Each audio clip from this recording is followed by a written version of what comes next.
जय हिंद दोस्तों। आप सबका आज के एडिटोरियल डिस्कशन एंड एनालिसिस के वीडियो में बहुत बहुत स्वागत है। दोस्तों आज है ट्यूसडे 30 अगस्त और आज दोस्तों हम 3 इंपॉर्टेंट इश्यूज को डिस्कस करेंगे, जिसमें से 2 इंडियन एक्सप्रेस में से होंगे और एक हिंदू में से होगा। तो एक आर्टिकल आज ट्यूसडे है, सी राजा मोहन का आर्टिकल आईआर से ओरिएंटेड हर ट्यूसडे को इंडियन एक्सप्रेस में आता है। तो यहाँ पे बात करेंगे रिटर्न ऑफ न्यूक्लियर वेपन्स के बारे, एनपीटी के बारे यहाँ पे बात करेंगे, नॉन प्रोलिफरेशन ट्रीटी और सेंटर स्टेट रिलेशंस में एक आर्टिकल तो हिंदू में जो आया है, यहां पे बात करी जा रही है सब नेशनल फिस्कल करेक्शन के बारे, कैसे फिस्कल करेक्शन कोऑपरेटिव फेडरलिज्म को बढ़ावा दे सकता है। और एक आर्टिकल, ये आर्टिकल वैसे जुडिशियल ट्रांसपेरेंसी से कह लीजिए या आप इसमें जो कंटेंट है वो एस्से में भी इस्तेमाल कर सकते हैं।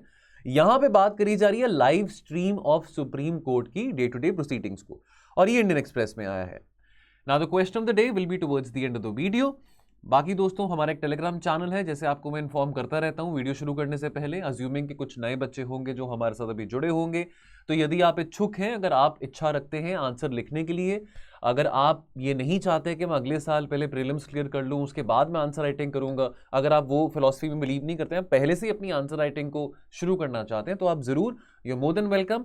ये फ्री ऑफ कॉस्ट इनिशिएटिव है, आप क्वेश्चन ऑफ द डे को लिख सकते हैं हमारे इस टेलीग्राम ग्रुप में, editorials with mains answer writing.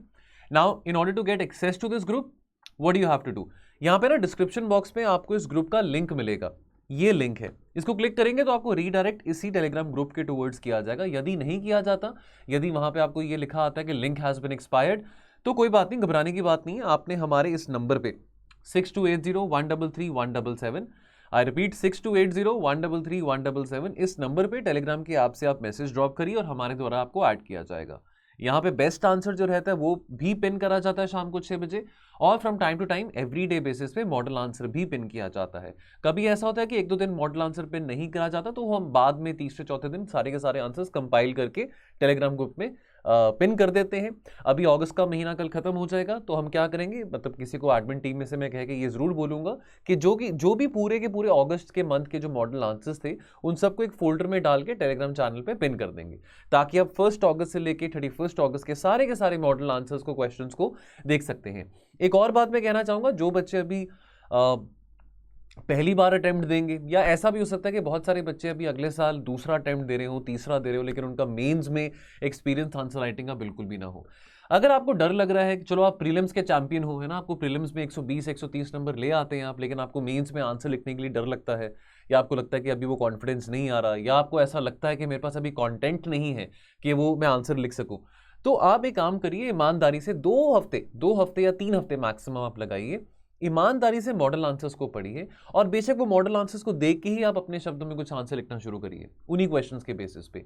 और उसके बाद जब आपको कॉन्फिडेंस बिल्डअप हो जाता है डिसिप्लिन के साथ, ईमानदारी के साथ, देन आप ये डेली इनिशिएटिव जो है आंसर राइटिंग का शुरू कर सकते हैं। चलो, बाकी जो बेस्ट आंसर था कल वाले क्वेश्चन का, यूपीआई एज अ फ्रीबी वाले का, ये अवनी का आंसर बेस्ट आंसर है, Avni Tiwari, very well done. Avni ने बहुत सरल शब्दों में अपना आंसर यहाँ पे प्रेजेंट करा है। अगेन एक बात मैं अवनी को भी कहना चाहूंगा, और ये बात सभी हमारे व्यूअर्स को कहना चाहूंगा कि दोस्तों चैलेंज हमारे लिए क्या है कि अगर ये 150 शब्दों में आंसर पूछा गया है या 250 शब्दों में पूछा गया है, जिस तरीके से आप इस आंसर को प्रेजेंट कर रहे हैं, जो कंटेंट लिख रहे हैं, जो आपका तरीका है प्रेजेंट करने का, क्या ये तरीका हम डुप्लीकेट कर पाएंगे आज से 1 साल बाद जब हम मेंस रियल में लिखने जाएंगे? वो हमारे लिए चैलेंज है। अगर ये आंसर आज हम 20 मिनट में लिख रहे हैं या आधे घंटे में लिख रहे हैं, तो हमको पता है, मतलब आपको ईमानदारी से पता है कि आपने कितने टाइम पे आंसर लिखा है, लेकिन कोशिश क्या करनी है कि आने वाले 1 साल में हम ये जो टाइम पीरियड है 20 मिनट का, कैसे इसको हम आहिस्ता आहिस्ता करके 7 से 8 मिनट पे लेके आ सके, बिकॉज हमने वो चीज़ करनी है जो सस्टेनेबल है। ठीक है, अब वहां पे 20 क्वेश्चन में से एक क्वेश्चन तो हमने लिख के आना नहीं अच्छी तरह से। एक तो ये जो वर्ड है ना, अच्छी तरह से पहले मैं कर लूं, परफेक्शन, ये यूपीएससी में काम नहीं आता, अपने एक्सपीरियंस से बता रहा हूं। तो ये तो है नहीं कि 20 में से 5-6 क्वेश्चन परफेक्शन से करने हैं, बाकी सारे आपने छोड़ के आ जाने हैं। एक भी क्वेश्चन आप छोड़ेंगे तो आप मान लीजिए कि आपका जो चांस है रेस में रहने का वो कम हो जाता है। कोशिश करने के 20 के 20 क्वेश्चन हमने 3 घंटे में अटेम्प्ट करने हैं। सो ये कुछ बातें हैं। बाकी जहां तक यूपीआई की बात है, यहाँ पे यूपीआई के बारे में उन्होंने बातें मेंशन करी हैं। यूपीआई को कब लॉन्च करा गया था, ठीक है, कितने ट्रांजैक्शंस यूपीआई के द्वारा, यूपीआई ट्रांजैक्शन कितने जुलाई के महीने में हुए हैं, वहां पे भी इन्होंने डेटा मेंशन करा है। ये डेटा आपको याद रहे तो बहुत अच्छी बात है, ठीक है। और उसके बाद यूपीआई सिस्टम का फायदा क्या है, क्या क्या उसके बेनिफिट्स हैं, तो चाहे वो R&D सेक्टर में इन्वेस्ट करने की बात हो, फिनटेक फर्म्स में, ठीक है, डिजिटल लिटरेसी को बढ़ाने की बात हो, ट्रांसपेरेंसी को बढ़ाने की बात हो, कैशलेस पेमेंट्स हो, ये सब बातें यहाँ पे इन्होंने मेंशन करी हैं। आरबीआई का व्यू क्या है on UPI as a freebie, क्योंकि आरबीआई ने अभी रिसेंटली एक पेपर निकाला था जहाँ पे आरबीआई ने बात करी थी कि क्यों ना यूपीआई पेमेंट्स के ऊपर भी कुछ एक तरह से टैक्स लगाया जाए, उसको भी चार्ज किया जाए, what is a way forward. और यहाँ पे कंक्लूजन में इन्होंने लिखा है, जो यहाँ पे जो बातें प्रधानमंत्री मोदी जी ने जो भी कही थी इंडिपेंडेंस डे के एड्रेस में, ठीक है, तो वो जो 5 फ्रंट की बात थी वहाँ पे इन्होंने ये कह के यहाँ पे कंक्लूड करा है। तो you can read this answer and along with that you can also check our model answer as well. Now getting back to the articles, तो पहला आर्टिकल जो हम डिस्कस करेंगे सी राजा मोहन का, the return of nuclear weapons. Now अब किस context में बात हो रही है, तो अभी 10th रिव्यू मीटिंग हुई थी एनपीटी की, यानी कि न्यूक्लियर नॉन प्रोलिफरेशन जो ट्रीटी है, ठीक है, उसकी 10th रिव्यू मीटिंग हुई थी। आमतौर पे जो रिव्यू कॉन्फ्रेंस होती है एनपीटी की हर 5 साल में होती रहती है। होनी 2020 में थी, लेकिन अब हुई 2022 में। ये मीटिंग 1 अगस्त से लेकर 26 अगस्त के बीच में रही थी। कहाँ हुई थी? यूएन में हुई थी, न्यूयॉर्क में। अब 2022 में क्यों हुई थी? बिकॉज 2020 में कुछ हुआ था, 2020 में पैंडेमिक आ गया था, कोविड आ गया था, इस करके वो मीटिंग नहीं हो पाई। अब ये मीटिंग में चलो बहुत सारे देशों ने काफी सारी बातें बोली, बिकॉज ये मीटिंग तब हो रही है 2 साल के पैंडेमिक पीरियड के बाद हो रही है, 2-2.5 साल के पैंडेमिक पीरियड के बाद, और यूक्रेन में वॉर अभी 6 महीने हो चुके हैं कि यूक्रेन में लड़ाई भी लगी हुई है, ठीक है। लेकिन एनपीटी रिव्यू मीटिंग के चलते इंडिया में ज्यादा इंटरेस्ट शो नहीं किया, इंडियन एस्टैब्लिशमेंट ने ज्यादा इंटरेस्ट शो नहीं करा। देखिए, हम एक न्यूक्लियर वेपन पावर है ना। पोखरान 1 हुआ 1974 में, पोखरान 2 हुआ 1998 में। तो यहाँ पे सी राजा मोहन कह रहे हैं कि हमको थोड़ा सा और यहाँ पे ध्यान देना चाहिए, थोड़ा यहाँ पे और इंटरेस्ट दिखाना चाहिए, जो कि न्यूक्लियर डिस्कोर्स की यहाँ पे बातें हो रही हैं, ठीक है। बिकॉज बहुत सारे नए डायमेंशंस, अगर हम न्यूक्लियर डिस्कोर्स की बात करें, यहाँ पे बहुत सारे डायमेंशंस हमारे सामने आ रहे हैं, जिसके प्रति भारत को, भारत सरकार को एक नया नजरिया रखना बहुत ज्यादा जरूरी है, as far as your military nuclear programs is concerned और your civilian nuclear program is concerned. Because let's not forget कि nuclear energy has dual purposes, civilian as well as military purpose. अब थोड़ा सा यहाँ पे पासिंग बाय इंफॉर्मेशन एनपीटी के बारे में समझ लेते हैं। यहाँ पे ये वैसे आर्टिकल में बात मेंशन नहीं थी, बट जस्ट एक वैल्यूएशन है ना। एनपीटी क्या है? एक लैंडमार्क इंटरनेशनल ट्रीटी, जिसका ऑब्जेक्टिव क्या है कि जो स्प्रेड ऑफ न्यूक्लियर वेपन जो है उसको प्रिवेंट करना, और ये जो टेक्नोलॉजी है न्यूक्लियर वेपन्स को बनाने की उसको रोकना, उसको प्रिवेंट करना, ठीक है। हाँ, पीसफुल जो यूजेस है न्यूक्लियर एनर्जी के उसको प्रमोट करने की बातें एनपीटी में करी गई हैं। और गोल क्या है? गोल है कि भाई हमने न्यूक्लियर डिसआर्मामेंट अचीव करना है, ठीक है, और कंप्लीट डिसआर्मामेंट के टुवर्ड्स मूव करना है। ये ओनली बाइंडिंग कमिटमेंट है मल्टीलेटरल, ये ओनली बाइंडिंग कमिटमेंट एक मल्टीलेटरल ट्रीटी में है, जहां पे जो गोल ऑफ डिसआर्मामेंट है that is by the nuclear weapon states, ठीक है। अब ये सिग्नेचर के लिए ओपन करी गई थी 1968 में, और this enter into force in 1970। तो 52 ईयर्स हो चुके हैं इस ट्रीटी को एंटर इनटू फोर्स हुए को। और 1995 में, 1991 में क्या हुआ था? Disintegration of the USSR. Now this treaty was extended इंडेफिनिटली। अभी टोटल 191 स्टेट्स हैं जिन्होंने इस ट्रीटी को ज्वाइन करा है। ये बात आपको याद रहे, ये बात यूपीएससी के प्रीलिम्स में भी आई थी। आई थिंक ये 2015 की बात है, 2016 की बात है, 2016 के प्रीलिम्स के पेपर में आया था, राइट। जो देश नहीं है एनपीटी में शामिल वो कौन से हैं? इजराइल है, इंडिया है, पाकिस्तान है, साउथ सुडान है। नॉर्थ कोरिया वैसे तो मेंबर था 1985 में, एक्सीड करा था इस ट्रीटी में, लेकिन नॉर्थ कोरिया ने इस ट्रीटी से अपने आप को विड्रॉ कर लिया 2003 में, ठीक है। अब ये ट्रीटी डिफाइन कौन से देशों, who are the nuclear weapon states, तो ये ट्रीटी डिफाइन करता है कि ऐसे 5 न्यूक्लियर वेपन स्टेट्स हैं जिन्होंने न्यूक्लियर एक्सप्लोसिव डिवाइसेस जो हैं 1 जनवरी 1967 से पहले ही बना लिए थे। तो वो 5 देश कौन से हैं? वो 5 देश हमारे जो 5 परमानेंट मेंबर्स हैं यूएनएससी के, और यहाँ पे ब्रैकेट में लिखा भी गया है कि कौन सा वो साल था जब उन्होंने न्यूक्लियर एक्सप्लोसिव डिवाइस बनाए थे।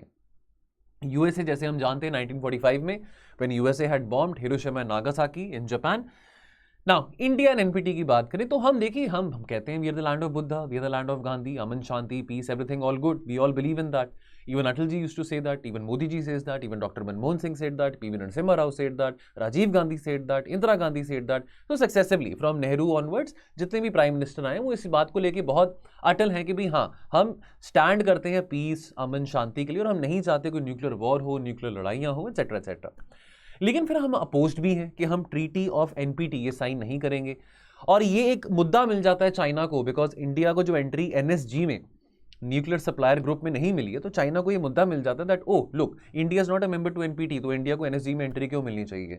हमारा क्या स्टैंड है? हमारा ये स्टैंड है कि देखो, ये डिस्क्रिमिनेटरी वाली बात आ जाती है यहाँ पे कि ये जो बड़े बड़े देश हैं, यूएसए है और एक तरफ रशिया है, फॉरवर्ड यूएसएसआर, तो वो न्यूक्लियर प्रोलिफरेशन की तो बातें कर रहे हैं, लेकिन अब ये बातें देखिए बार बार पीछे अभी सिप्री की भी रिपोर्ट आई थी, तो सिप्री की रिपोर्ट में भी मेंशन था कि अभी भी मेजर जो स्टॉक पाइल्स हैं न्यूक्लियर वेपन्स के, न्यूक्लियर वॉरहेड्स के, वो इन्हीं दोनों देशों में ही हैं। तो इंडिया का ये कहना है कि ये क्या तमाशा आपने लगाया हुआ है, ये क्या ड्रामा है कि आप बोल रहे हो पूरी दुनिया को कि आप डिसआर्म करो, लेकिन आप अपने खुद के जो न्यूक्लियर स्टॉक पाइल्स हैं उनको एलिमिनेट नहीं कर रहे हैं। तो ये बात सही नहीं है, ठीक है। तो इंडिया ने प्रपोज करा था एक और कॉम्प्रिहेंसिव प्रपोजल, ठीक है। तब राजीव गांधी हमारे प्राइम मिनिस्टर थे कि भाई कंप्लीटली और यूनिवर्सली न्यूक्लियर डिसआर्मामेंट करो, है ना। ये कुछ नहीं है कि भाई आप अपना कम करिए न्यूक्लियर, आप अपने न्यूक्लियर वेपन्स को एलिमिनेट करिए, या ईरान करे, या नॉर्थ कोरिया करे, इजराइल करे, सारे के सारे देश करें तो बात बनती है। अदरवाइज इंडिया का ये कहना है कि ये ट्रीटी किसी काम की नहीं है ना। अब रिव्यू कॉन्फ्रेंस की बात करें, जैसे आपको मैंने अभी वीडियो की शुरुआत में, अभी इस आर्टिकल के डिस्कशन की शुरुआत में भी बताया था कि हर 5 साल में एक बार इसका रिव्यू किया जाता है।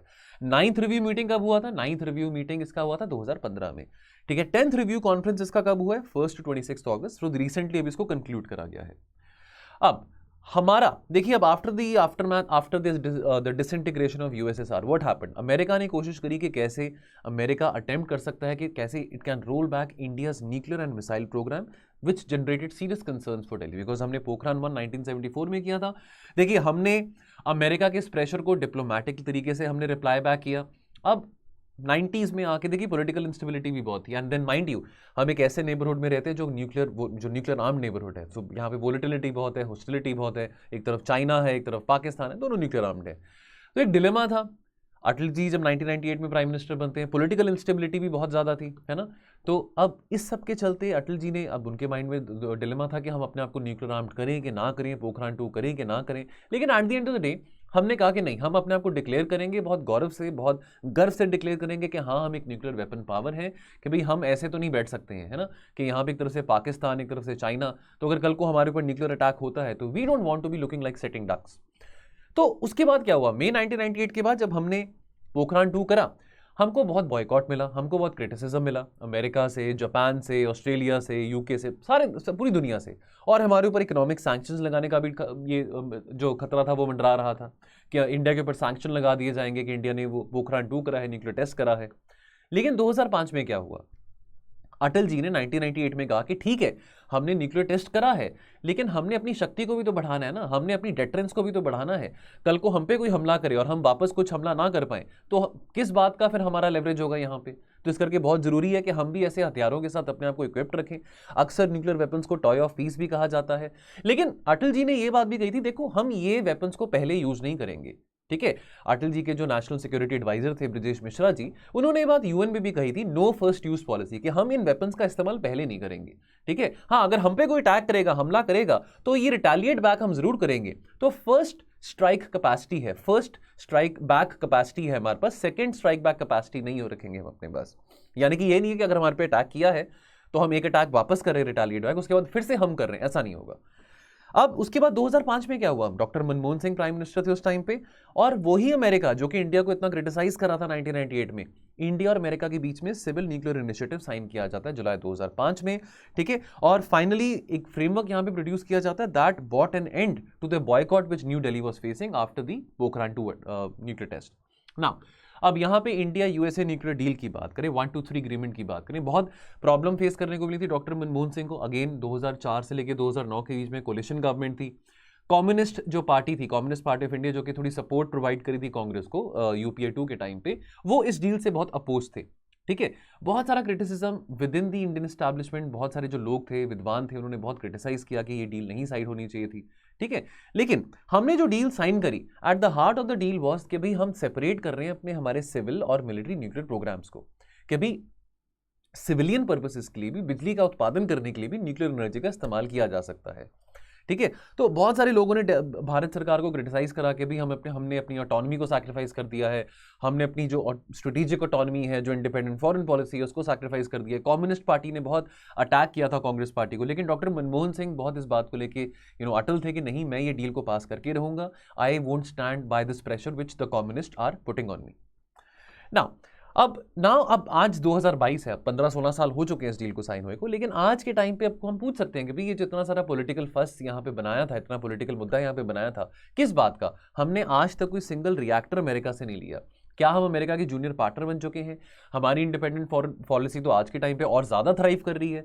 देखो भी रशिया यूक्रेन की लड़ाई में हम तो अमेरिका के साथ नहीं, जो हम ये बात तो नहीं कह रहे कि अमेरिका ने जो रेजोल्यूशन रशिया के विरुद्ध पास करे तो उसी रेजोल्यूशन को हम भी सपोर्ट करेंगे। हमारी अपनी इंडिपेंडेंट फॉरेन पॉलिसी है, स्ट्रेटेजिक ऑटोनॉमी है, ठीक है। रादर एक अच्छी बात हुई कि हमको ये आइसोलेशन जो मिला था, है ना, जो 1998 से लेकर 2005 तक हमको जो आइसोलेशन मिला था, वो आइसोलेशन आज नहीं है। लेकिन क्या सी राजा मोहन कह रहे हैं कि जो न्यूक्लियर डिबेट है, has it lost much of its urgency? ना, अब ये जो 10th रिव्यू कॉन्फ्रेंस है, क्या ये फेलियर है? देखिए, कोल्ड वॉर के टाइम पे जितने मर्जी डिस्प्यूट हो अमेरिका के और यूएसएसआर के बीच में, लेकिन एक बात पे दोनों का एक यहाँ पे बहुत यूनाइटेड स्टैंड था। वो क्या था? Strong support for the NPT. ठीक है, दोनों जो दोनों देश थे, जो कॉन्फ्रेंसेस थे, जॉइंटली इसको मैनेज करते थे, डिस्पाइट, मैं फिर से रिपीट करूंगा, बहुत सारे डिफरेंसेस थे, बहुत सारे डिस्प्यूट थे, बहुत सारी इनसिक्योरिटीज थी, लेकिन इस मुद्दे पे दोनों ही देश बहुत अटल थे, बहुत इस बात पे यूनाइटेड थे। और जो न्यूक्लियर प्रॉब्लम, और उस समय 1991 से पहले की बात करें, 1995 से भी पहले की बात करें, मोस्टली जो मुद्दे थे जो कि एनपीटी मीटिंग्स पे डिस्कस किए जाते थे, वो न्यूक्लियर प्रॉब्लम जो थी मिडिल ईस्ट की, which involve Israel on one hand and Iran on the other hand. ठीक है, लेकिन 2022 में हम एक डीपनिंग डिवाइड क्यों देख रहे हैं between the major sponsors of NPT? Who are the major sponsors of NPT? USA and Russia. अब अभी पीछे जब यूक्रेन में लड़ाई शुरू हुई थी तो क्या कहा था सर्गे लाव्रोव ने कि अगर तीसरा विश्व युद्ध हुआ, मैं बार बार कहता रहता हूं कि अगर तीसरा विश्व युद्ध हुआ तो वो न्यूक्लियर वॉर होगा। सो दोस्तों, यहां पे हम बात करेंगे ज़ापोरिज़िया की। ठीक है, ऑब्जेक्शंस क्या थे रशिया से, तो अभी आपको ज़ापोरिज़िया के बारे में भी बताऊंगा। तो अभी इस मीटिंग पे रशिया ने ऑब्जेक्ट करा कि भाई ऐसे जो क्रिटिकल रेफरेंसेस जो इस मीटिंग पे करे गए थे कि भाई रशिया मिलिट्री कंट्रोल रखना चाह रहा है ज़ापोरिज़िया न्यूक्लियर पावर प्लांट के ऊपर। ज़ापोरिज़िया एक सिटी है साउथ ईस्ट यूक्रेन में। ज़ापोरिज़िया न्यूक्लियर पावर प्लांट की बात करें तो बहुत ब्रीफली यहाँ पे स्लाइड में हम देखेंगे, तो इसको बनने में 11 साल का पीरियड लगा था। 1984 से लेकर 1995 के बीच में इसको बनाया गया था। ये लार्जेस्ट न्यूक्लियर पावर प्लांट है यूरोप का, और ये लगभग 20% से ज़्यादा यूक्रेन में बिजली का उत्पादन करता है। ठीक है, तो ये बहुत ज्यादा क्रिटिकल एक न्यूक्लियर पावर प्लांट है इन यूक्रेन। ठीक है, अब ये एक ज़ापोरिज़िया का मुद्दा यहाँ पे जो था, जो यहाँ पे मीटिंग में डिस्कस किया गया कि भाई रशिया ने बोला कि आप इसका मुद्दा बार बार क्यों उठा रहे हैं, क्यों कह रहे हैं कि हमने वहाँ पे कोई कंट्रोल करके रखा हुआ है, हमने वहाँ पे कोई किसी किस्म का कंट्रोल इस न्यूक्लियर पावर प्लांट के ऊपर नहीं बना के रखा हुआ। ठीक है, अब ऐसे कौन से नए सवाल यहाँ पे इमर्ज किए जा रहे हैं? पहली बात तो यहाँ पे ये आ रही है कि भाई रशिया एक न्यूक्लियर पावर है, यूक्रेन एक नॉन न्यूक्लियर पावर है। अब रशिया ने इन्वेड करा यूक्रेन के ऊपर, ठीक है, अब इससे ये भी सवाल खड़ा उठता है कि कल को चाइना ये सेम काम जापान के ऊपर, साउथ कोरिया के ऊपर या ताइवान के ऊपर तो नहीं कर सकता। बहुत सारे लोग एशिया में इस बात की चिंता प्रकट कर रहे हैं कि Ukraine could well foresee the future of Asia as well, seeing the Russian aggression. What if the Chinese also show the aggression in the East Asian region? Right, और इसके चलते बहुत सारे जो नेबरिंग कंट्रीज हैं यूक्रेन के, Russia के, अगर मैं यहाँ पे बात करूँ फिनलैंड की या स्वीडन की, जो कि रशिया के नेबर्स हैं, वो ऑल ऑफ अ सडन आज नीटो का मेंबर बनना चाहते हैं कि भाई कल को न्यूक्लियर वॉर हुआ, कल को ऐसी कोई लड़ाई हुई तो सारे के सारे मारे जाएंगे, उसका इम्पैक्ट तो हमारे ऊपर भी होगा। ठीक है, क्योंकि न्यूक्लियर वेपन से तो कोई भी नहीं बचा। तो अब ये एक बहुत चिंता का विषय यहाँ पे बन चुका है, बिकॉज अभी यहाँ पे रशिया उतनी मेच्योरिटी नहीं दिखा रहा जितनी मेच्योरिटी रशिया शायद आज से 30-35 साल पहले दिखा रहा था, जब एनपीटी की मीटिंग्स में बातचीत हुआ करती थी। कुछ सवाल चाइना ने भी उठाए हैं। चाइना क्या कह रहा है? चाइना कह रहा है कि अमेरिका भी दूध का धुला नहीं है, यूके भी दूध का धुला नहीं है, कि भाई ये दोनों देश तो ऑस्ट्रेलिया को कमिट कर रहे हैं कि भाई आपको हम न्यूक्लियर सबमरीन टेक्नोलॉजी देंगे। ऑकस एग्रीमेंट बना था, ऑकस एक अलायंस बना था, पिछले साल साइन किया गया था सितंबर 2021 में। अब चाइना ने यहाँ पे इंडोनेशिया और मलेशिया के ओपिनियंस को भी मोबिलाइज किया, जहां पे इंडोनेशिया और मलेशिया ने बोला कि भाई ये जो अब जो ऑकस डील के चलती है तो बहुत बड़ा कंसर्न है एनपीटी का। हालांकि एनपीटी यानी कि नॉन प्रोलिफरेशन ट्रीटी जो है, ये अलाउ करता है नॉन न्यूक्लियर स्टेट्स जैसे ऑस्ट्रेलिया है कि वो भी डेवलप कर सकते हैं न्यूक्लियर सबमरीन्स को। लेकिन चाइना को यहाँ पे एक मुद्दा मिल गया कि भाई आप जहां पे न्यूक्लियर नॉन प्रोलिफरेशन की बात करें तो वहां पे आप एक ऐसे देश को न्यूक्लियर सबमरीन टेक्नोलॉजी की देने की बात कर ही क्यों रहे हैं? ठीक है, तो ये यहाँ पे एक मुद्दा मिल गया था। अगेन यहाँ पे बात आती है न्यूक्लियर एनर्जी और क्लाइमेट चेंज की। चलो, आने वाले समय में हमने रिन्यूएबल एनर्जी के टारगेट सेट करे। इनफैक्ट लगभग अराउंड अबाउट 6800-6900 मेगावाट इंस्टॉल्ड हमारी जो न्यूक्लियर पावर कैपेसिटी है, जो न्यूक्लियर एनर्जी से जो हम इलेक्ट्रिसिटी जनरेट कर सकते हैं, लगभग 6700-6800 मेगावाट्स की है। हमारा टारगेट बहुत सालों से कि इसको 5 गुना ज़्यादा, 6 गुना ज़्यादा करा जाए। अब गीगावाट्स में बातें हो रही हैं, 2030 में हमारे टारगेट्स हैं, है ना। रिन्यूएबल एनर्जी को बढ़ाने की बात हो रही है, क्लाइमेट चेंज है, ग्लोबल वार्मिंग है, तो डेफिनेटली हम नहीं चाहते कि आने वाले टाइम में कोल से हम इलेक्ट्रिसिटी को प्रोड्यूस करें, जनरेट करें। अब यहाँ पे इस मीटिंग में, 10th रिव्यू मीटिंग में, काफ़ी देशों ने led by America, UK, Japan and south Korea, उन्होंने ये बोला कि देखिए न्यूक्लियर एनर्जी की जो सिग्निफिकेंस है वो तो बहुत ज़्यादा है, बिकॉज खास करके न्यूक्लियर टेक्नोलॉजीज जो हैं वो बहुत सिग्निफिकेंटली हेल्प कर सकती है in addressing the problem of climate change, because electricity जो जनरेशन है न्यूक्लियर एनर्जी से काफ़ी किया जा सकता है। और इसके चलते जो सस्टेनेबल डेवलपमेंट गोल्स का जो टारगेट है जो कि यूएन के द्वारा सेट किया गया है, हम उन गोल्स को मीट कर पाएंगे। इंप्लीकेशंस फॉर इंडिया की बात करें, देखिए हमको यहाँ पे इस बात के लिए एक बैलेंस बना के रखना बहुत ज़रूरी है, जहाँ पे ठीक है हम न्यूक्लियर एनर्जी को यूटिलाइज़ करना चाहेंगे क्योंकि अगर हमने बिजली जनरेट करनी है, बिजली बनानी है, लेकिन एट द सेम टाइम हम ये भी नहीं चाहेंगे कि हम एक न्यूक्लियर वर्ल्ड वॉर का माहौल देखें। ठीक है, तो हमको यहाँ पे एक बैलेंस बना के रखना बहुत ज़रूरी है। हम अभी भी स्टक हैं, हम कितनी कैपेसिटी जनरेट कर पाए हैं, क्लोज टू 7000 मेगावाट जनरेट कर पाए, कहीं कहीं जगह पे 6800 मेगावाट लिखा हुआ है, कहीं पे 6900, चलो इसको राउंड ऑफ करके हम 7000 मेगावाट भी मान सकते हैं। ठीक है, हमारा जो सिविल न्यूक्लियर इनिशिएटिव था that was meant for what, that was meant to open up the international collaboration, ताकि हम एटॉमिक इलेक्ट्रिक पावर को बूस्ट अप कर सकें, लेकिन वो इतना भी नहीं हो पाया। बेशक इंडिया और यूएसए के सिविल न्यूक्लियर डील को साइन करे को 15-16 साल हो चुके हैं।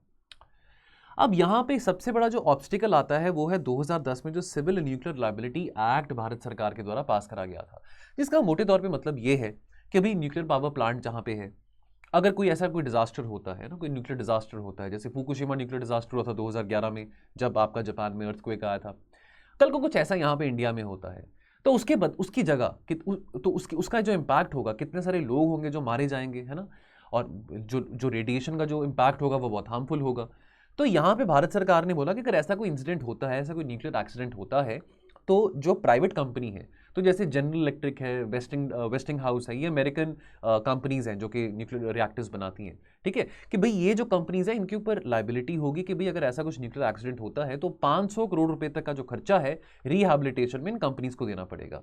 अब और अगर कोई सरकारी एजेंसी भी इन्वॉल्व है, अगर मान लीजिए कि यहाँ पे गवर्नमेंट सेक्टर कोई एजेंसी इन्वॉल्व है जो कि न्यूक्लियर रिएक्टर्स बना रही है, तो उसके ऊपर भी वहाँ पे काफ़ी हर्जाना उसको भरना पड़ेगा। ठीक है, तो लेकिन बात यहाँ पे ये आती है कि भाई इतना सारा पैसा कौन सी प्राइवेट कंपनी देने को तैयार होगी। तो यहाँ पे जो प्राइवेट प्लेयर्स हैं, चाहे वो यहाँ इंडियन हो चाहे वो फॉरेन प्राइवेट प्लेयर्स हो, वो तो ये बोलेंगे भी हम इस प्रोग्राम में कंट्रीब्यूट नहीं करेंगे कि कल को न्यूक्लियर एक्सीडेंट हो जाता है तो उनको कितने लाखों करोड़ रुपए देने पड़ जाएंगे।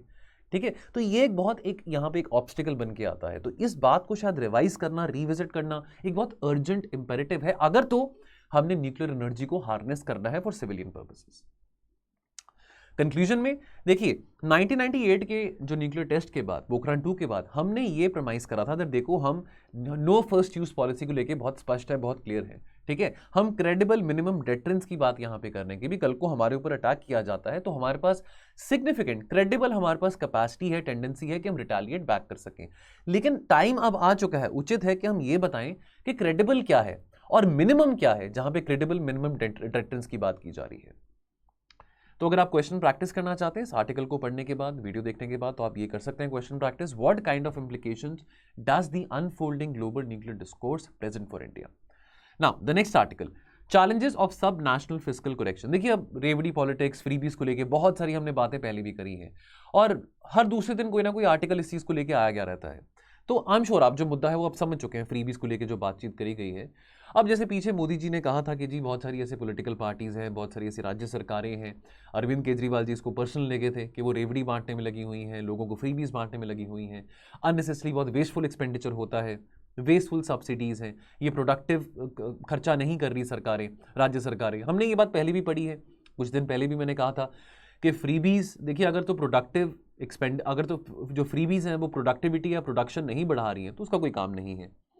ठीक है, अब इसको लेके बहुत विवाद चला है और केंद्र सरकार ने यह भी कहा है कि चलो ठीक है, गरीबों की रक्षा करनी तो एक बात है, लेकिन इतना सारा जो कर्जा राज्य सरकारों के ऊपर बढ़ रहा है वो कर्जा कौन देगा? क्योंकि फिर राज्य सरकारें केंद्र सरकार के पास हाथ जोड़ के जाती है कि हमको पैसे दीजिए, हमको पैसे दीजिए। पंजाब की अगर हम बात करें, पंजाब के ऊपर कितना सारा कर्जा है ना।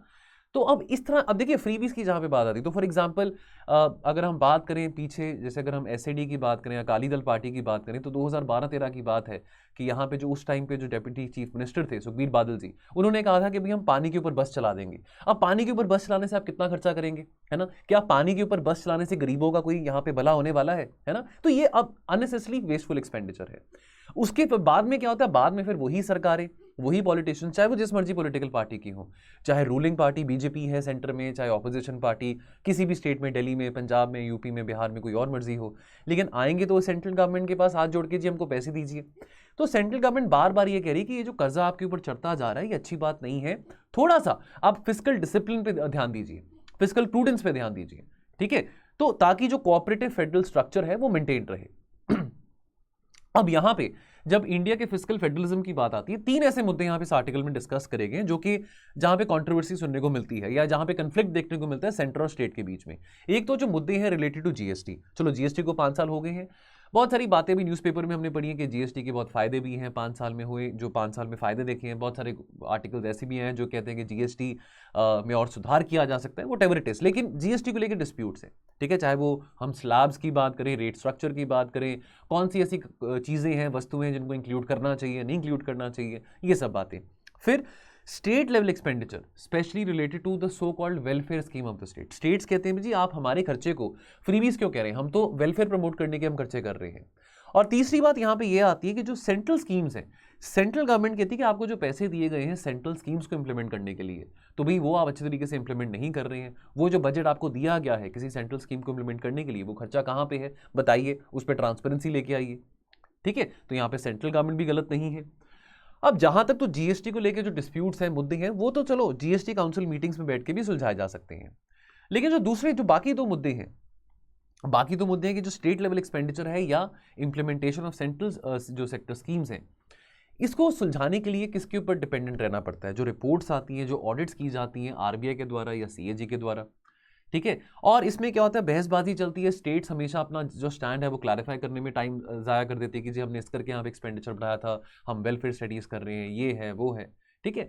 और स्पेशली यहाँ पे डिस्प्यूट कब आता है, कन्फ्लिक्ट कब आता है, जब रूलिंग जो पार्टी है सेंटर में कोई और हो और राज्य सरकार में कोई और पॉलिटिकल पार्टी। जैसे हमने अभी पीछे भी रेवड़ी पॉलिटिक्स वाला जो सिनारियो देखा, जब अरविंद केजरीवाल जी थोड़ा सा भड़क उठे थे और उन्होंने डिफेंड करा कि भी हम फ्रीबीज नहीं बांट रहे, हम तो यहाँ पे एजुकेशन को प्रमोट करने की बात कर रहे हैं, ठीक है। मैं एग्जाम्पल के तौर पर कह रहा हूँ, यहाँ पे कोई पॉलिटिकल आइडियोलॉजी को प्रमोट करने की बात नहीं करी जा रही है। फिर डिस्क्रिशनरी एक्सपेंडिचर की हम बात करते हैं, यानी कि वो खर्चा भाई आपकी मर्जी के हिसाब से, आप अपनी मर्जी के हिसाब से, अपनी डिस्क्रिशन के हिसाब से कर सकते हैं, ठीक है। चलो करो खर्चा, खर्चा करना बहुत ज़रूरी भी है, लेकिन खर्चा जो आप कर रहे हैं क्या वो क्वालिटेटिव एक्सपेंडिचर है, ठीक है, या वो अब खर्चे की जो क्वांटिटी और क्वालिटी है वो भी देखना बहुत ज़रूरी ना, कि आप इतना सारा जो पैसा कहाँ से आ रहा है, पैसा ऊपर से तो नहीं आ रहा, पेड़ में तो नहीं पैसा लगा हुआ, टैक्स पेयर्स का ही पैसा है। अब वो पैसा जो आप खर्च कर रहे हैं क्या वो प्रोडक्टिविटी या प्रोडक्शन इन्हांस कर रहा है। अब जब खर्चे की बात आती है तो 2 तरह के खर्चे यहाँ पे आ जाते हैं। एक तो मैंडेटरी स्पेंडिंग, जो कि आपने खर्च करने ही करने हैं, ठीक है, कोई भी राज्य सरकार हो, ठीक है, कोई सेंट्रल सेक्टर स्कीम की स्कीम की इंप्लीमेंटेशन के लिए कोई खर्चा हो, और उस खर्चा को करने के लिए जो फॉर्मूला है, ठीक है, या जो क्राइटेरिया है, वो वही क्राइटेरिया होगा जो पिछले साल आपने उस पर्टिकुलर सेंट्रल सेक्टर स्कीम को इंप्लीमेंट करने के लिए जो आपने मेथड यूज किया था। और एक होता है आपका डिस्क्रिशनरी स्पेंडिंग, यानी कि वो expenditure which is governed by other periodic appropriations, ठीक है। अब ये कहो कि जी पानी में बस चला देंगे तो वो डिस्क्रिशनरी स्पेंडिंग है, पर यहाँ पे कोई वेलफेयर की तो नहीं बात हो रही ना, ये तो कोई, अब या बोलो कि जी हम यहाँ पे तीर्थ यात्रियों के लिए हम यहाँ पे फ्री में बसेस चला रहे हैं, तो अगेन बहुत सारी स्टेट गवर्नमेंट्स कहती है कि हम यहाँ पे सोशल वेलफेयर की बात प्रमोट कर रहे हैं, लेकिन हमको पता है कि at the end of the day कोई भी पॉलिटिकल पार्टी हो, लेफ्ट हो, राइट हो, सेंटर हो, व्हाटएवर इट इज, ये सिर्फ वोट्स को गार्डर करने के लिए होते हैं, वोट्स को मोबिलाइज करने के लिए होते हैं, वोट बैंक राजनीति होती है। तो कन्फ्लिक्ट आता है सेंट्रल और स्टेट के बीच में। स्टेट्स कहते हैं हमको और पैसे चाहिए, आप हमको पैसे नहीं दे रहे हैं, क्यों? ताकि हम डिस्क्रिशनरी स्पेंडिंग को इंक्रीज कर सकें। स्टेट गवर्नमेंट्स का ये कहना होता है, राज्य सरकारों को कहना होता है कि हम अपनी मर्जी के हिसाब से पैसे भी नहीं खर्च कर सकते, चाहे वो लॉ एंड ऑर्डर के लिए हो, चाहे वो एजुकेशन में हो, चाहे वो हेल्थ में हो, और हमको सारे के सारे पैसे सिर्फ वही खर्च करने पड़ते हैं जो कि हमको सेंट्रल गवर्नमेंट देती है सेंट्रल सेक्टर स्कीम्स को इंप्लीमेंट करने के लिए। तो स्टेट गवर्नमेंट्स कहते हैं कि हम कौन सा खर्चा करें, हम अपना खर्चा करना चाहते हैं लोगों की भलाई के लिए, उसके लिए हमको पैसे चाहिए। चलो यहाँ पे राज्य सरकारों की बातें भी गलत नहीं है। केंद्र सरकार क्या कह रही है? केंद्र सरकार कहती है कि करो खर्चा, लेकिन डिसिप्लिन भी तो लेके आओ ना। आपकी जेब में 100 रुपए और आप खर्चा 500 रुपए करना चाहते हो, तो 400 रुपए आप किससे मांगोगे? हमसे ही मांगोगे। हम नहीं देंगे आपको वो 400 रुपए एक्स्ट्रा, क्या कर लोगे आप बताओ फिर? ठीक है, तो आप डिसिप्लिन लेके आओ।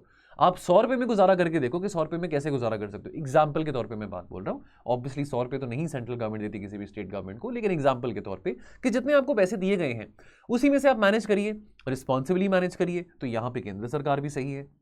अब डिस्क्रिशनरी एक्सपेंडिचर की जहां पे बात आती है, तो देखो चलो कोरोना वायरस आया है ना, कोरोना वायरस के चलते, पैंडेमिक के चलते, चाहे वो राज्य सरकार थी चाहे वो सेंट्रल गवर्नमेंट थी, खास करके जब इकोनॉमिक एक्टिविटी बहुत कम होती है, जब रिसेशन जैसी सिचुएशन होती है, ठीक है, जब डिमांड ज़्यादा नहीं होती इकोनॉमी में, तो डिस्क्रिशनरी जो पब्लिक एक्सपेंडिचर है, चाहे वो राज्य सरकार के द्वारा हो चाहे वो केंद्र सरकार के द्वारा, उसको बढ़ाना जो होता है वो सही रहता है, वो वाइज रहता है, ठीक है। लेकिन कब तक आप इस ज़्यादा खर्चे को कब तक सस्टेन कर सकते हो? बिकॉज देखो ऑलरेडी अगर इकोनॉमी में कॉन्ट्रैक्शन है, अगर कोरोना वायरस है या कोई और चीज़ है, रिसेशन आया है, स्लो डाउन है, व्हाटएवर इट इज, तो वो कब तक आप इतना डिस्क्रिशनरी एक्सपेंडिचर को सस्टेन कर पाओगे? बिकॉज अगेन जो खर्चा आप अपनी डिस्क्रिशन पे कर रहे हैं वो ज़्यादा वोलेटाइल है दैन द मैंडेटरी एक्सपेंडिचर, ठीक है।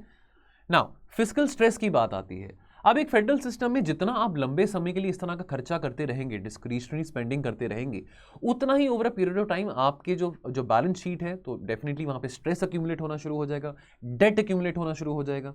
अब आज के टाइम पे चलो लॉकडाउन तो नहीं है, जैसे हमारी इकॉनमी रिकवर कर रही है फ्रॉम द क्राइसिस, अभी कुछ ही दिनों में आंकड़े भी आ जाएंगे कि कितना जीडीपी ग्रोथ रहा है पिछले क्वार्टर में, the quarter between April to June. तो बट नेवरदलेस हमारी इकॉनमी जैसे रिकवर कर रही है क्राइसिस से, तो उतना ही सेंट्रल गवर्नमेंट को और स्टेट गवर्नमेंट को, दोनों को एक फिस्कल पाथ पे चलना बहुत जरूरी है, जहां पे वो फिस्कल करेक्ट हो सके, जहां पे वो प्रूडेंट फिस्कल पॉलिसीज को इंप्लीमेंट कर सकें। क्राइसिस आता है, क्राइसिस डिमांड करता है ज्यादा discretionary spending as compared to the normal times, लेकिन इस तरह के जो एडिशनल एक्सपेंडिचर्स हैं, मैं बार बार रिपीट कर रहा हूं, ये ज्यादा लंबे समय के लिए सस्टेन नहीं करे जा सकते हैं, नहीं तो फिर वो जो वेलफेयर प्रोविजनिंग जो मॉडल्स हैं वो सस्टेनेबल नहीं रहेंगे।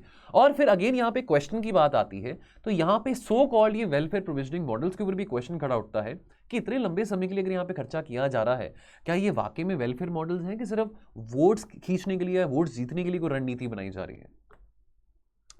रियलिटी चेक की बात करें, देखिए हर एक मॉडल के चाहे जो मर्जी वेलफेयर मॉडल, उसके अपने कोई मेरिट्स हो सकते हैं, डीमेरिट्स हो सकते हैं, ठीक है, लेकिन effect of such expenditures on growth of the economy and wellbeing of the beneficiary, ये बहुत यहाँ पे कंफ्यूजन रहता है, एम्बिगुअस होते हैं, because there is a lacuna of credible evidence. आप एविडेंस बेस्ड कोई पॉलिसी मेकिंग करिए, आपके पास डेटा है, आपने डेटा इकट्ठा करा है, और आप कोई वेलफेयर बेनिफिट या कोई सोशल स्कीम इंप्लीमेंट करना चाहते हैं, आप उसके बेसिस, आपके पास कोई प्रूफ है, आपके पास एक वैलिड स्टडी है, उस बेसिस पे आप कोई अपना आपने खर्चा करना जरूर करिए, लेकिन बिना किसी वैलिड प्रूफ के, किसी वैलिड डेटा के आप कैसे इतना खर्चा बढ़ा सकते हैं, कैसे उसको जस्टिफाई करेंगे? फिर फिस्कल कंसोलिडेशन की बात आती है, ठीक है। Now increase in welfare expenditure by the states that leads to what? Fiscal expansion. अब या तो आप अपने खर्चे बढ़ा रहे हैं, तो साथ के साथ आप अपने पैसे भी बढ़ाइए, यानी कि इनकम रिसोर्सेज भी बढ़ाइए। वो आप नहीं बढ़ा सकते, आप क्या करेंगे? फिर आप बोरो करेंगे। या तो हो कि आपके खर्चे बढ़ रहे हैं और आपकी इनकम भी बढ़ रही है, मान लीजिए आपकी सैलरी 20,000 है और आपके खर्चे 50,000 है, या कहो कि आपकी सैलरी 60,000 और आपके खर्चे 50,000 है, तो बात समझ आती है। अब आपके खर्चे बढ़ रहे हैं, आपकी इनकम नहीं बढ़ रही है, तो आप क्या करेंगे? बोरो करेंगे। बोरो करना भी गलत बात नहीं है, क्रेडिट लेना, लोन लेना भी कोई गलत बात नहीं है, लेकिन वो लोन आप किस बात के लिए ले रहे हैं? कोई इन्वेस्टमेंट करने के लिए ले रहे हैं, या अपने डे टू डे एक्सपेंडिचर्स को, यानी कि अपने कंजम्पशन को कंज्यूम करने के लिए, या उसका खर्चा उठाने के लिए आप ले रहे हैं, ठीक है। अब बहुत सारे लोग आज के टाइम में पर्सनल लोन लेते हैं। चलो अगर आपने लोन लिया है मे बी घर बनाने के लिए, मे बी गाड़ी लेने के लिए, मे बी एसी लेने के लिए, व्हाटएवर इट इज, जो कि आपको लगता है कि आपकी प्रोडक्टिविटी को एनहांस करेगा, है ना, आपने किसी किस्म का लोन लिया है और आपको पता है कि चलो कोई बात नहीं, 10 साल में, 5 साल में, 7 साल में, व्हाटएवर द टाइम इज, मैं वापस कर दूंगा। या अगर अब इस कंटेक्स्ट में राज्य सरकारों को देखें या हम केंद्र सरकार को देखें, अगर वो लोन उठा रहे हैं कैपिटल फॉर्मेशन के लिए, है ना, कैपिटल एक्सपेंडिचर क्या होता है? असेट क्रिएटिंग एक्सपेंडिचर होता है, पढ़ा ना इकोनॉमी में, ठीक है। अब रेवेन्यू एक्सपेंडिचर क्या होता है? जो वेस्टफुल एक्सपेंडिचर होता है, यानी कि जैसे असेट्स क्रिएट नहीं हो रहे हैं। तो आप जो लोन उठा रहे हैं, क्रेडिट उठा रहे हैं, बोरोइंग कर रहे हैं, क्या उससे आप वेस्टफुल एक्सपेंडिचर कर रहे हैं या कैपिटल फॉर्मेशन कर रहे हैं? और जितनी आपकी बोरोइंग्स बढ़ेंगी, तो यानी कि बोरोइंग्स करना बुरी बात है, लेकिन आप उस फंड्स को यूटिलाइज कैसे कर रहे हैं, वो यहाँ पे चिंता का विषय बनता है। और जितनी आप बोरोइंग्स करते रहेंगे अपने करंट एक्सपेंडिचर को, यानी कि अपने रेवेन्यू एक्सपेंडिचर को फाइनेंस करने के लिए, उतना ही आपके ऊपर कर्जा बढ़ता रहेगा, और एक टाइम ऐसा आएगा कि आप वो कर्जा पूरा नहीं चुका पाएंगे। जैसे Punjab is a classic example for that matter. Now conclusion की बात करें तो अगेन देखो, दोनों बातें होनी बहुत जरूरी हैं। ऐसा अगर हो रहा है कि आपके खर्चे बढ़ रहे हो लेकिन आपके रेवेन्यू नहीं बढ़ रहा, आपकी इनकम नहीं बढ़ रही है, तो फिर definitely that is a very big concern. अब जो डेट टू जीएसडीपी रेशो है, जीएसडीपी यानी कि ग्रॉस स्टेट डोमेस्टिक प्रोडक्ट, ये बढ़ चुका है 2013 में जहां पे 22.6% था, आज 2022 में ये 31% हो चुका है, यानी कि 10% का हम इंक्रीमेंट दे सकते हैं पिछले कुछ 8-9 सालों में। और रेवेन्यू बढ़ नहीं रहा, ठीक है, रेवेन्यू आ नहीं रहा, आप खर्चा बढ़ाई जा रहे हैं, इस करके यहाँ पे बहुत जरूरी है फिस्कल करेक्शन, ठीक है, फिस्कल डिसिप्लिन बहुत ज्यादा जरूरी है। और साथ के साथ यहाँ पे बहुत नेसेसरी है कि कैसे यहाँ पे अब तू मैं में या लड़ाई करने में टाइम जाया नहीं करना राज्य सरकारों को या केंद्र सरकारों को, और यहाँ पे सोचना है राज्य स्टेट गवर्नमेंट्स को कि कैसे आप एडिशनल रिसोर्सेज को मोबिलाइज कर सकते हैं ताकि आप और इनकम को ऑगमेंट कर सकें और खर्चे को प्रायोरिटाइज करिए, दैट इज वेरी इंपॉर्टेंट। तो ये बहुत जरूरी है हमारे कोऑपरेटिव फेडरलिज्म के लिए। तो क्वेश्चन बनता है fiscal discipline is very important, is essential, ताकि इंश्योर कर सके sustainability of frictionless cooperative federal structure. इसको कमेंट करना आपने 150 शब्दों में। तो ये दूसरा आर्टिकल था। लास्ट आर्टिकल दोस्तों जहां पे हम बात करेंगे, अब यहां पे बात करी जा रही है the case for live streaming on supreme court cases, Indian express में आया था। अब देखिए ये चलो मैंने आपको जैसे शुरू में कहा था कि आप इसको ऐसे में भी इस्तेमाल कर सकते हैं इस कंटेंट को। अब लाइव स्ट्रीम, अब देखो टेक्नोलॉजी है ना, यूट्यूब है, अब 5G रोल आउट होने वाला है, अगले साल तक 5G भी रोल आउट हो जाएगा। अभी चलो कल न्यूज़ में आया था कि अभी दिवाली तक कुछ मेट्रो सिटीज़ में 5G को रोल आउट करने की बात हो रही है। आज के टाइम पे हर किसी के पास स्मार्टफोन है, हर कोई यूट्यूब देखता है, तो कोई बुरी बात भी नहीं है। सुप्रीम कोर्ट की जो प्रोसीडिंग्स हैं, केसेस हैं, उसको लाइव स्ट्रीमिंग करना चाहिए। अगर देखिए कोई स्टेप है जो कि जुडिशियल ट्रांसपेरेंसी को, जुडिशियल अकाउंटेबिलिटी को बढ़ा सकता है तो बहुत अच्छी बात है, इसमें तो कोई बुरी बात नहीं है। और ऐसे केसेस बहुत पॉजिटिवली इंपैक्ट भी कर सकते हैं लोगों की जिंदगियों को। अब देखिए बहुत सारे ऐसे जो बच्चे हैं जो कि लॉ की पढ़ाई करते हैं, जो कि जो LLB करते हैं, LLM करते हैं, वो देखना चाहते हैं कि कोर्ट कचहरी में क्या किस तरह का सिस्टम रहता है, कैसे केसेस की सुनवाई की जाती है। और साथ के साथ चाहे आप लॉ स्टूडेंट हैं, चाहे आप UPSC की तैयारी कर रहे हैं, चाहे आप BTech कर रहे हैं, वॉटेवर आप कर रहे हैं, आपको कॉन्स्टिट्यूशन के बारे में इंफॉर्मेशन मिलती है, आपको लॉ मेकिंग के बारे में पता लगता है, आपकी जो यानी कि आप एक वेल इन्फॉर्म्ड पब्लिक ओपिनियन रख सकते हैं, ठीक है, और आपकी एंगेजमेंट जो है कॉन्स्टिट्यूशन के साथ, कानूनों के साथ, वो भी बढ़ेगी। तो बहुत अच्छी बातें हैं अगर हम इसको लाइव स्ट्रीम करते हैं। लेकिन फिर यहाँ पे चिंता की बात, कॉशन की बात, अब सोशल मीडिया है। अब आज के टाइम पे आप कोई भी चीज़ ऐसे वायरल हो जाती है ना, और आज के टाइम पे हर एक सिटीजन, अब आज के टाइम पे कोई भी आप वीडियो देख रहे हैं तो कोई भी इंसान उसको वहाँ से क्लिप काट के उसको वायरल कर दे, हालांकि उसमें कोई बात हो भी ना। तो आज के टाइम पे हर कोई पोटेंशियल जर्नलिस्ट है ना। आज के टाइम पे हर कोई जर्नलिस्ट बना हुआ है, हर कोई इन्वेस्टिगेटर बना हुआ है, हर कोई यहाँ पे घर बैठा बैठा सोशल मीडिया वॉरियर बना हुआ है। तो अब इसके चलते ठीक है, जहाँ पे हम डिजिटल एम्पावरमेंट की बात करते हैं वहाँ पे एक और बड़ा चिंता का विषय आता है कि देखिए एडिटोरियल कंट्रोल नहीं रहता। यूट्यूब पे क्या फ्लोट हो रहा है, क्या फेसबुक पे, इंस्टाग्राम पे क्या फ्लोट हो रहा है। और इसके चलते क्या होता है, इसके चलते जो हम इन्फोडेमिक की बात करते हैं कि पैंडेमिक तो था लेकिन साथ में इन्फोडेमिक भी था, इन्फॉर्मेशन अनार्की, कुछ भी चीज वायरल हो ही जा रही है, कुछ भी चीज जिसको आप कंट्रोल नहीं कर सकते हैं, प्रोपेगेंडा है, फेक न्यूज है, नैरेटिव है, और ये यूट्यूब पे, सोशल मीडिया पे बहुत ज्यादा चलता रहता है, जिसके चलते दंगे होते हैं, राइट्स होते हैं।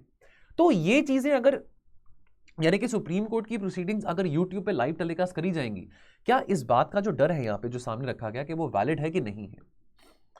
अब ट्राइड एंड टेस्टेड की यहाँ पे बात करें तो इंडिकेशंस ऑलरेडी एग्जिस्ट कि कुछ जो स्निपेट्स थे जुडिशियल प्रोसेसेस के जो कि अवेलेबल थे पब्लिक डोमेन में, वो अभी ओपनली अब उसको लेके तहलका मच चुका है। तो फॉर एग्जांपल कुछ वीडियोस थे कुछ हाई कोर्ट्स के गुजरात, क्योंकि पीछे पैंडेमिक के टाइम पे वीडियो कॉन्फ्रेंसिंग काफ़ी चली थी, है ना, जो केसेस थे हाई कोर्ट्स में, डिस्ट्रिक्ट कोर्ट्स में, सुप्रीम कोर्ट में वीडियो कॉन्फ्रेंसिंग के जरिए, जूम के जरिए चल रहे थे।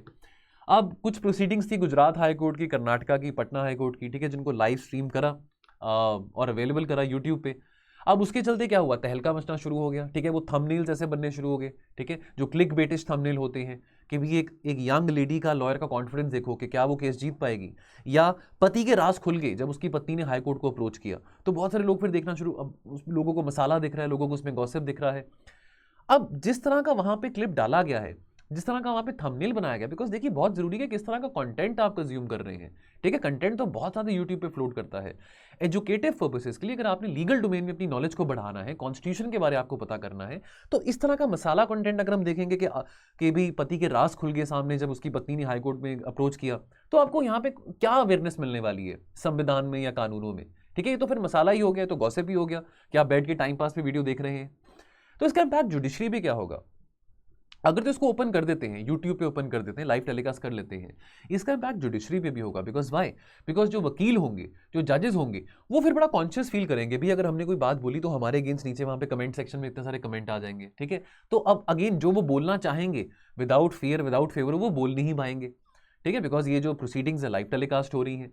अभी वहाँ पे कोर्ट रूम में तो कुछ 10, 15 या 20 लोग बैठ के देख रहे हैं, और यूट्यूब में तो लाखों करोड़ों लोग देखेंगे, कमेंट करेंगे, लाइक करेंगे, डिसलाइक करेंगे, ठीक है। तो ये बात एक चिंता का विषय है कि जो अपनी ऑटोनॉमी है, जो वकील हैं, जो जजेस हैं, क्या वो खो बैठेंगे बिकॉज ऑफ बीइंग कॉन्शियस कि भी हम पब्लिक डोमेन में यहाँ पे वायरल ना हो जाए। ठीक है। और ये कि अपने ही पैर पे कुल्हाड़ी मारने वाली बात है अगर इस तरह के इनिशिएटिव को अगर इंट्रोड्यूस किया जाता है। तो यहां पे बात करी गई है कि अगर बिना सेफगार्ड्स के इस इनिशिएटिव को अगर इंट्रोड्यूस करा जाए तो इसका जो पोटेंशियल है that this has to subconscious effect on जजेस। वन, कि ड्यूरिंग हियरिंग्स जजेस मे नॉट आस्क क्वेश्चंस और make comments.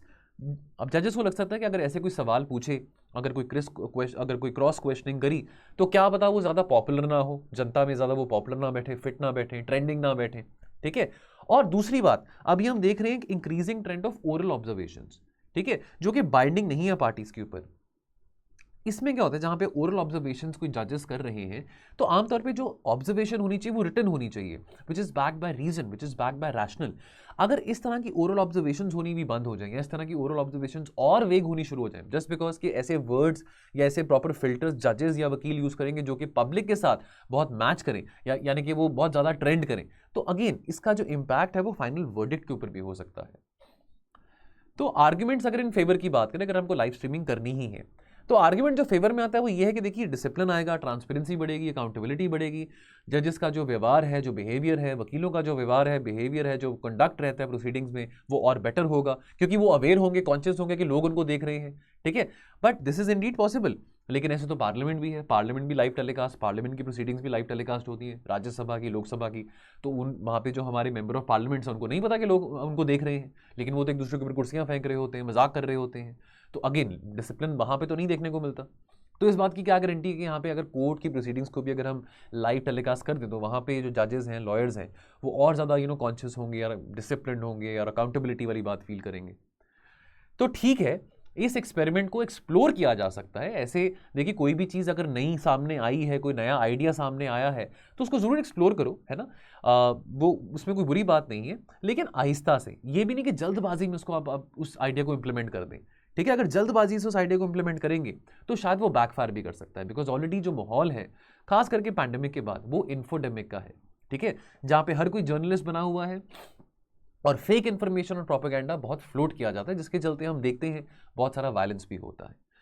So question of the day दोस्तों जो बनता है वो इसी एडिटोरियल में से बनता है, लेकिन अगर आप चाहें तो जनरल सेंस में भी इस क्वेश्चन को आंसर कर सकते हैं।